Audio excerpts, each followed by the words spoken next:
Hi, welcome to You, Me and Mediumship.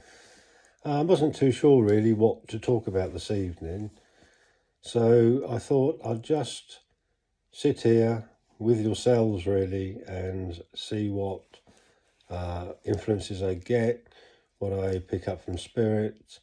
I've put out the intent and the thought to spirit, asking them to kind of guide me along on this evening's talk. Something that has come to mind is I was once asked by one of my children, what is spirit? And obviously didn't want to make it too frightening or scary. They were very young. And it came to me that spirit is very much, in a sense, like a balloon. Because if we hold an uninflated balloon, it's very lifeless. It doesn't do an awful lot. And that's kind of how I see the body without spirit energy within it, without the soul.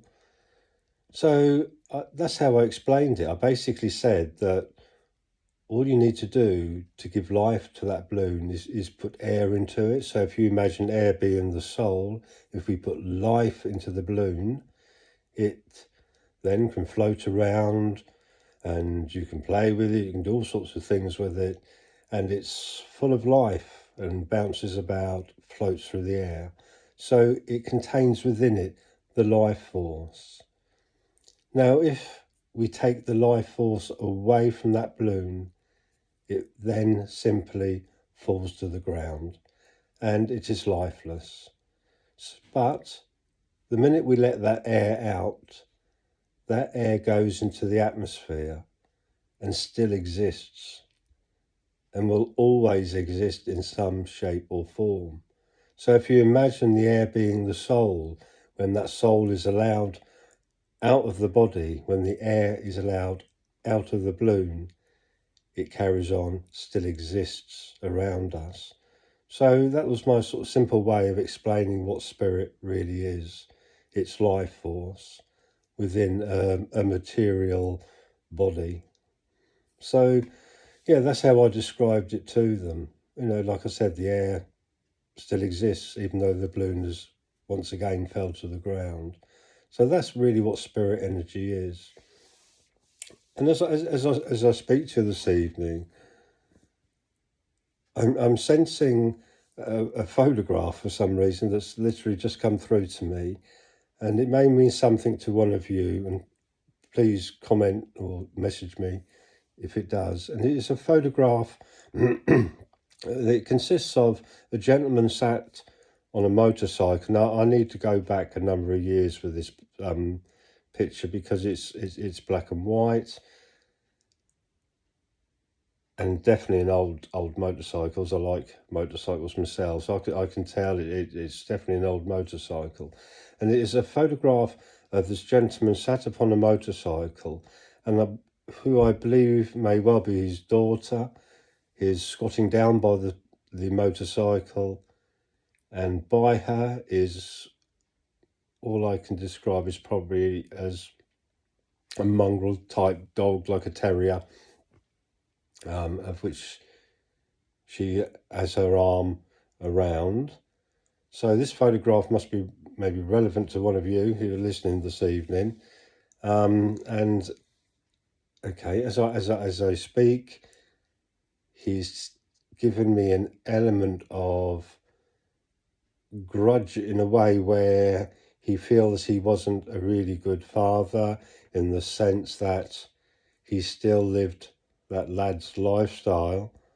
Even as a father, he didn't really mature that well, and he enjoyed very much the lad's lifestyle, going out with the friends, and in reality wasn't really a family man. And he does regret that very much, because I feel that although he lived quite a full life, he didn't live right into old age. Maybe around about the 50s, 50, 55, something like that. So the message that he's trying to pass on, and I'm without any doubt this is a daughter that he's trying to pass this message on to, is he understands how she felt about him at the time, and he's just asking for some forgiveness for acting in the way he did. And he is more, well, he's also mentioning the fact that he is very proud of how his daughter's progressed in life. There have been obstacles, a lot of obstacles, and I do believe that these obstacles would have been with mum's, his wife's health over the past few years, and he's very proud of how the daughter has been there for her. A lot of pride for that. Okay, and he's kind of saying to me that that side of affection, that emotional side, certainly didn't come from him. More so, the daughter got this from the mother, not from him. Yeah, that's absolutely fine. He's mentioned, I believe, to be, it's either Danielle or Dan. Dan is what I'm hearing. This may well be his name.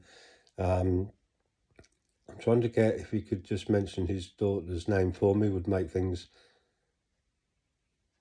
an awful lot easier for me if he can. Okay, I'm hearing it could be like a Susan, something like that. So that is the name I sense for the daughter. So if this means something to you, then please, I didn't expect this actually to happen while I sat here, but no, that's fine. I feel I need to pass the information on. So please accept, and please, if you can, forgive this gentleman for not being the best father in the world. This is the reason he's come through, to ask for that forgiveness, and forgive him for that lack of maturity. I don't believe he was really ready to be a father at that stage, but saying that, he didn't really take on board that he needed to be a bit more responsible for his family's sake. So yeah, and like I said, there's a lot of pride for the way that you've looked after mum over the years, and through quite a number of occasions she's been quite ill, and you've been there for her, and he's very, very proud of the fact that you've done that. So that's lovely.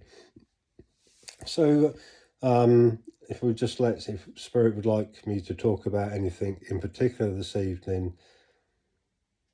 Okay, the word source is coming to mind, not ketchup, by no means. And they'd like me to talk about source. Now, obviously, I mentioned the word source a number of times in some of the videos, and I'll try and explain basically what that is. And for me, source is life force.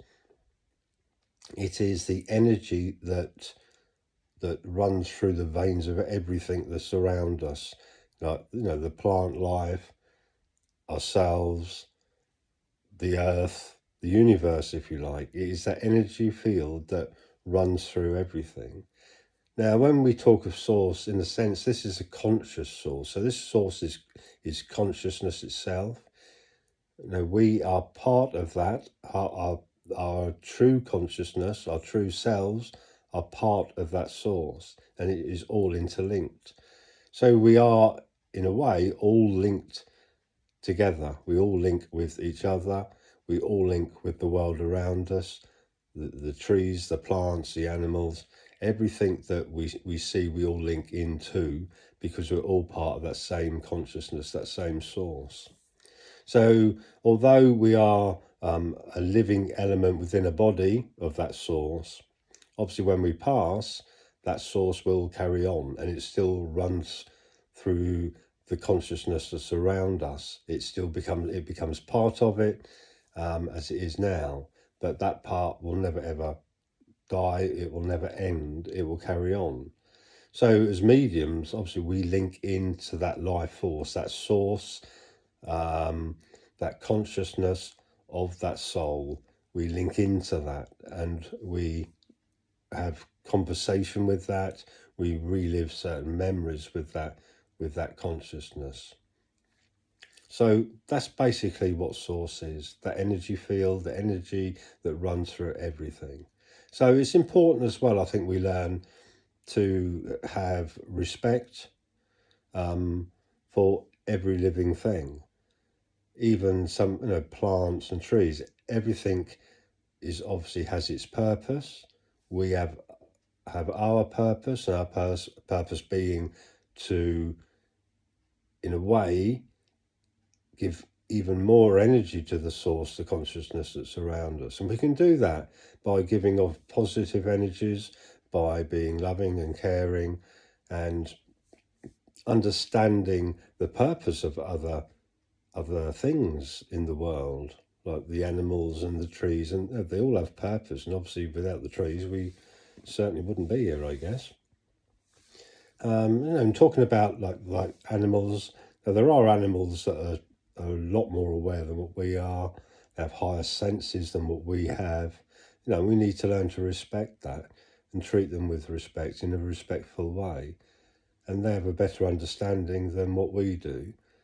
And they live within this peace, if you like. They are 9 times out of 10, when they're sat on their own out in the wild, then they live in the moment. Whereas we're just running around like idiots, trying to make a couple of quid to pay the rent and what have you, and trying to gain as much material things, or many material things, as we can. That's not our purpose, but we seem to think it is. So yeah, we need to have some respect. It's like Mother Nature, and understand. We see it all the time, the power of Mother Nature, the energy behind Mother Nature, and what she's capable of. And obviously it's another form of something that we need to have respect for.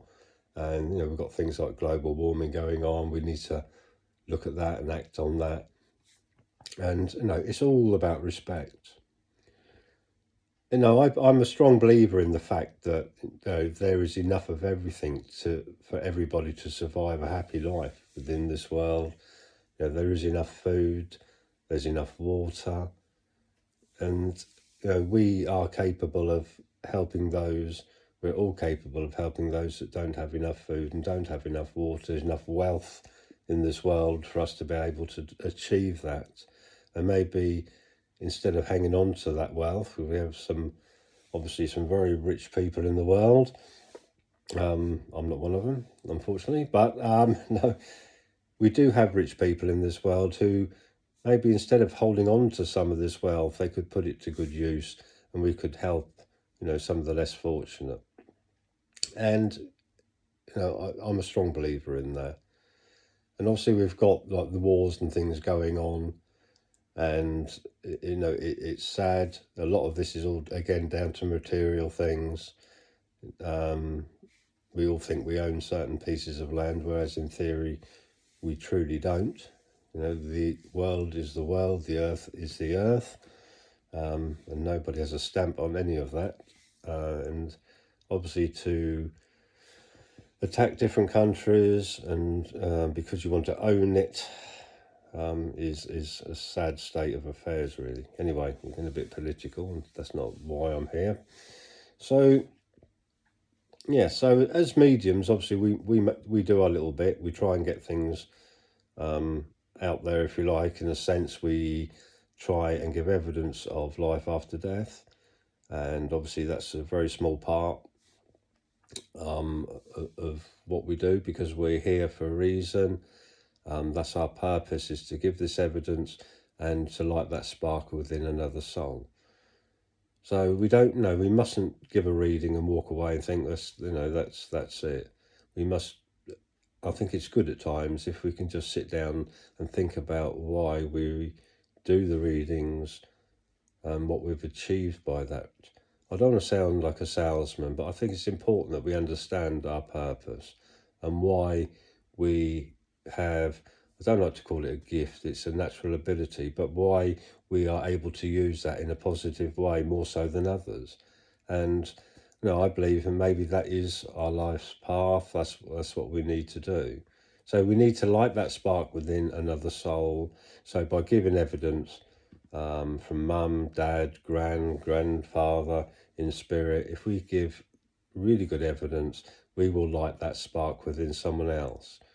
And hopefully they will try and look into why or how we did that, and learn that life does go on. It's important that we're all accountable for our lives and our actions and what we do. I do get asked a number of times, really, is if somebody's really bad to us, close family treat us in a really, really bad way, then, and you don't want them near you, people, I've had it said to me a number of times, I don't want that energy with me or near me. I don't want any more to do with that energy. Yes, it's my mum. Yes, it's my dad. Yes, it's aunt, uncle, or whoever. But now they've passed. Can they draw close to me? Can they see my every move? And the truth behind that is no, they cannot. There has to be that bond. There has to be that link. And it has to be a positive one. If it's a negative link, and I think there are mediums probably watching this who will understand what I'm trying to explain here. A medium will pick up that negative and will know that the soul that's with him, the energy that is drawn close to him, is one that the sitter is uncomfortable with. You should know that naturally. Okay? And you will naturally know whether to bring that any closer. You will naturally know whether you should bring that energy in closer and pass on any information that you are getting from it. It's there over the years you will learn a way of actually giving that information if you feel it's right to do so. There is a method behind that, and more times than not, the energy that comes through that has caused a lot of distress to a certain person, you feel that grief in them, that they know what they've done. That's all part of why we're here. We're here to learn, and when we pass, we will go through and we will sense and feel everything that we have put upon another soul. So if we've caused distress to another soul, we will feel that distress and we will know how that felt. And that's how we learn. That's how we grow spiritually.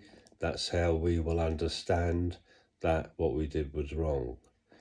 The only way that anybody learns anything really is to live through it and go through it. Okay, we can read as many books as we like, but there's nothing better than to have the experience. So these energies, these souls that have caused this pain and distress to other people will, without any doubt at all in my mind, they will go through that pain that you experienced, because that way it's the only way they will learn. So you will know as a medium whether it's right or wrong to bring that energy in any closer. You will naturally know if it will be accepted or not.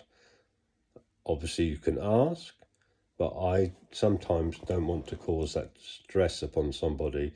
If I feel without any doubt this energy is not to come any closer, then I won't work with it. So yeah, but it's something you'll learn over time. Other questions. I'm just trying to think of some other questions that sometimes I'm asked. I do believe, it's important for some people to know whether their loved one was in pain at the time of passing. Now there is a point, there is a pain barrier, if you like, that where the mind will just cut off, and I think that's what we call unconsciousness. Really, we slip into unconsciousness, and if the pain becomes unbearable, the mind will say enough is enough and just shut off. And obviously, we're lucky enough in this day and age to have certain medicines and drugs that relieve pain. So obviously that helps.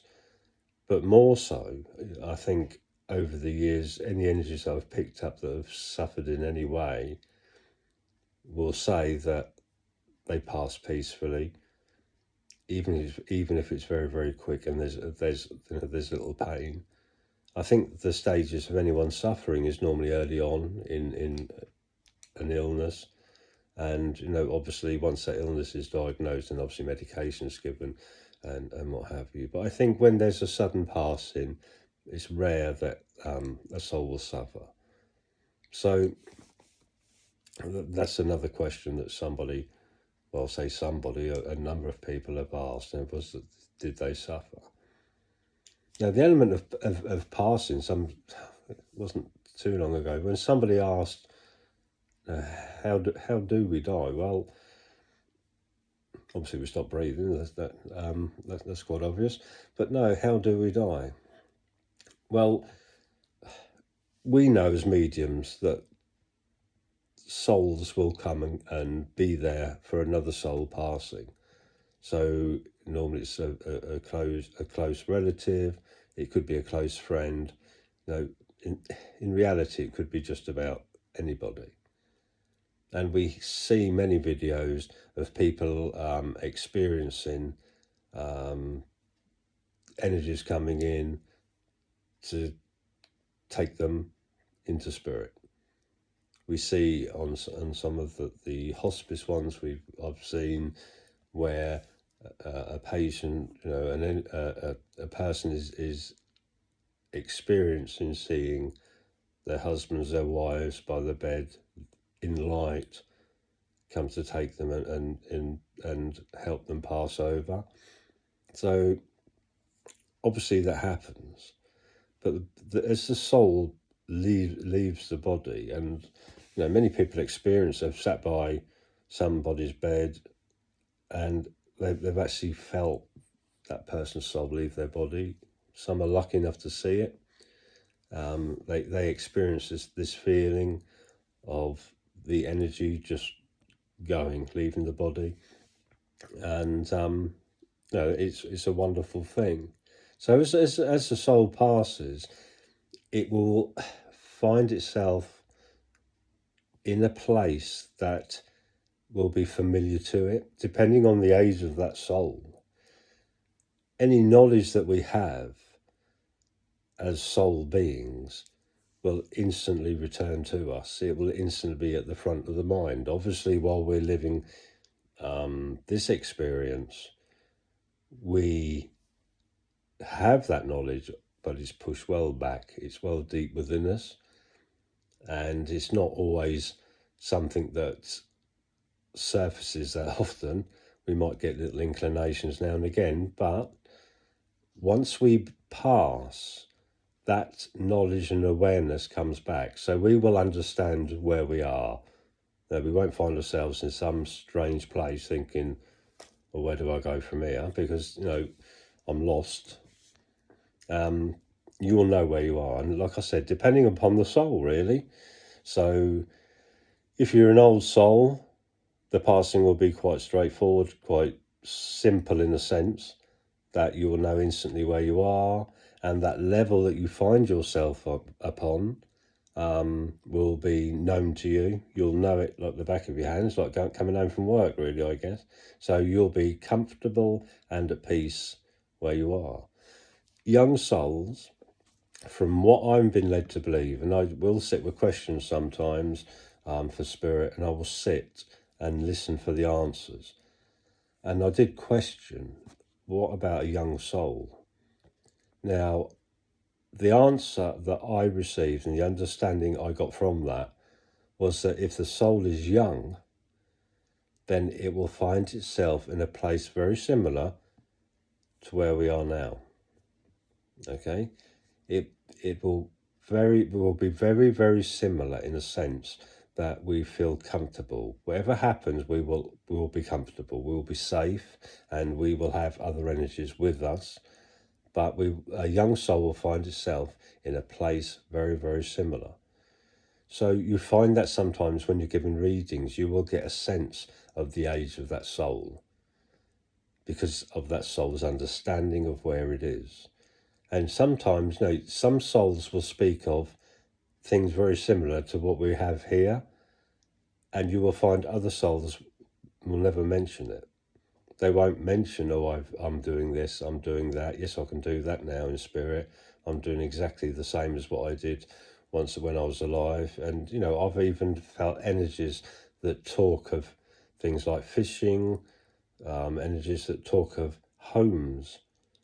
I have a very similar place. It's beautiful. I have a beautiful garden. I have this, I have that. But you will find there will be other souls that won't even mention anything material whatsoever. They will simply talk of experiences that they've had with the sitter. They will give details and evidence of things that are memories that are within their spiritual minds, and they will sometimes give names. They will sometimes give descriptions of countries or houses or cities or areas that they once resided in, but they will never mention what it's like where they are. And I believe that's the older souls. And the younger souls, like I said, will talk of material things and still experiencing those. So that's where they will find themselves.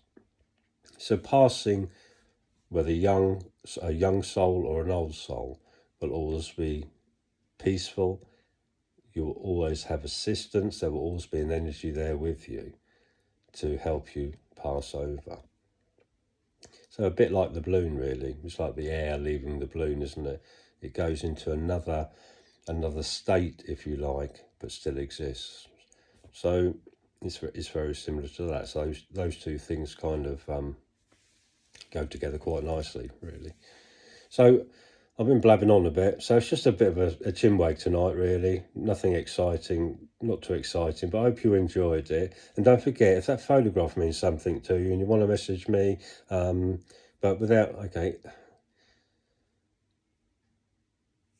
there's a massive hug from this gentleman for his daughter, a lot of regret there, and it is a seeking of forgiveness without any doubt, Okay, so please message me if that means anything to you. So I'm going to say good night for now and take care. Please, please, please like and subscribe because obviously it helps me an awful lot.